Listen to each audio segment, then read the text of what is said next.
China, hinalang kakalad ka rin ng BRP Sierra Madre, kaya natarantang idepensa ni Tulfo ang Ayungin Shoal. Ayon sa nakalap nating impormasyon, mismong Senado na ang umalarma matapos malaman ng gobyerno ang totoong plano ng China. Ayon kay De La Rosa, nababahala sila sa nakakarating na balita kaugnay sa planong hahatakin na ang BRP Sierra Madre papunta ng China. Ayon kay De La Rosa, parang ipis na talaga tayong lalabas sa China pag pinayagan talaga nating hatakin ng mga Chino ang barko sa Ayungin Shoal.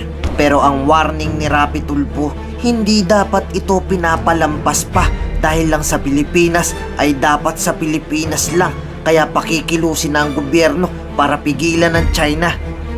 Hindi katanggap-tanggap ng ating mga kababayan, lalo na ang ating mga mangingisda, ay ginagamitan ng karahasan ng dayuhang China na makapaghanap buhay na mapayapa sa West Philippine Sea. Mas nakagagalit din na pati mismo ang ating military personnel ay nakakaranas ng mga unlawful aggression sa kamay ng mga dayuhan. Hindi dapat natin ito palampasin. Ang sa Pilipinas ay sa Pilipinas. The Chinese harassment towards Filipinos in the West Philippine Sea should stop now.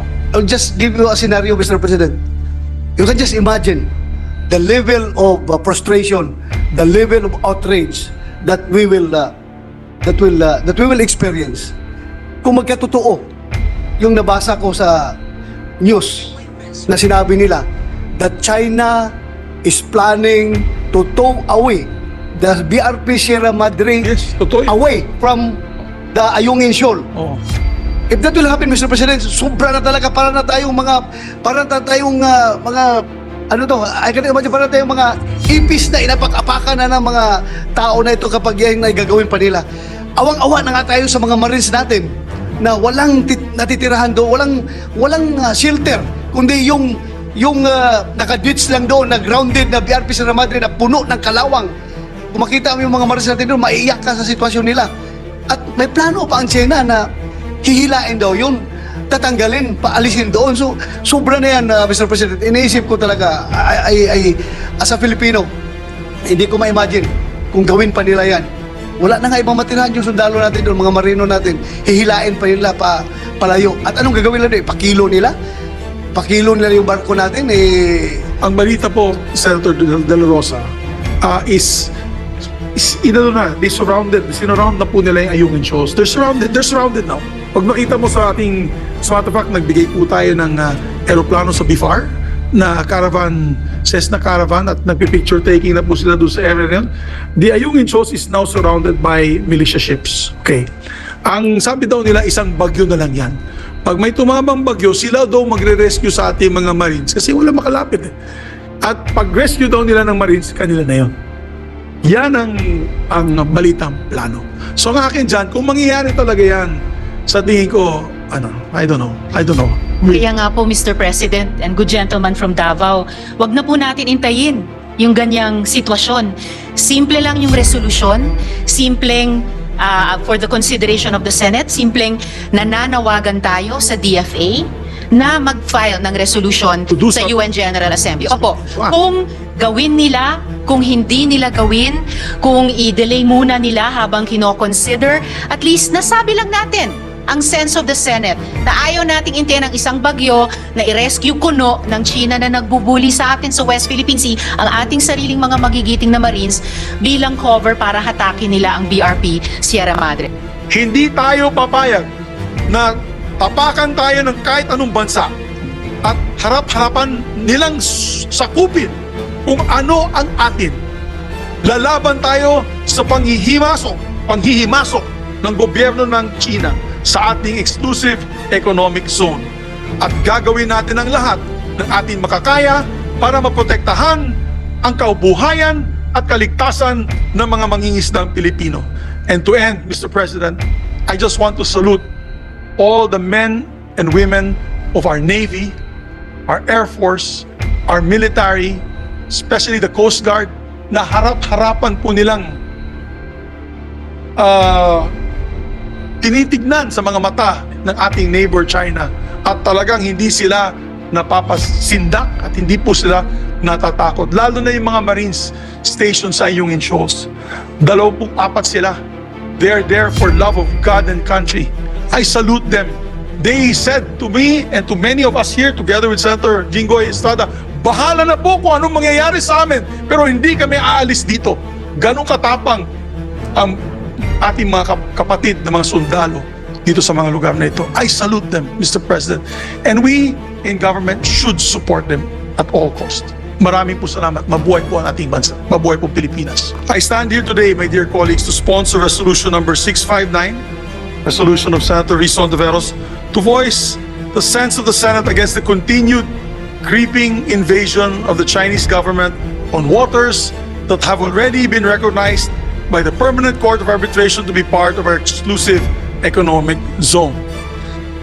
The 2016 PCA ruling was a historic triumph for all of us. But it is a triumph that we have not been able to fully enjoy, as our friends in China has disrespected it time and time again, and their Chinese militia vessels encroaching upon our territory and harassing our much smaller Coast Guard and Navy vessels. You can see the permanent bases that they already constructed within the territory. And by the way, these are all armed to the teeth with missile batteries. Worse yet, they have harassed even our hapless fisherfolk who are simply trying to make a living but have been intimidated into keeping their livelihood closer to our shores and away from the bountiful resources of our wider waters. Our neighbors bullying, Mr. President, then no denying about it, there's no word for it, is absolutely reprehensible and completely illogical. Let us take the read back, for instance. This was the news 2 weeks ago in every headlines. There was a swarming of boats and ships at the reed bank and recto bank. This, my dear colleagues, is 80 nautical miles from Palawan, and I will use a laser pointer. This is not the green laser pointer of the Chinese military navy on us. This is just a red pointer to point out where reed bank is.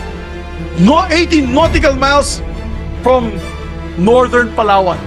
On a clear day with a telescope, maybe with a binocular, looking out of San Vicente, Palawan, or even maybe the beautiful beaches of El Nido, you might be able to see the ships already coming close to our country, my dear colleagues. It is 80 nautical miles from the coast of Palawan, and why I say it is incomprehensible and completely illogical, the closest mainland China, the mainland area of China, is 595 nautical miles away. So please, Lord above, tell me, who can explain to me that this territory is their territory when it is that far? It is 5 times farther than our coastline. It is 595 miles from the coast of Hainan province. Even farther when you look at the mainland of China, which is up here. By all metrics of reason, reed bank is ours. It is Philippine territory. Or we can look at Mischief Reef or any land formations in the Spratlys where China has been putting up reclamation activities. Mischief Reef, my dear colleagues, Mr. President, is just 129 miles away from Palawan. And it is almost 600 nautical miles away from Hainan. 600, mas malayo pa po sa mainland China.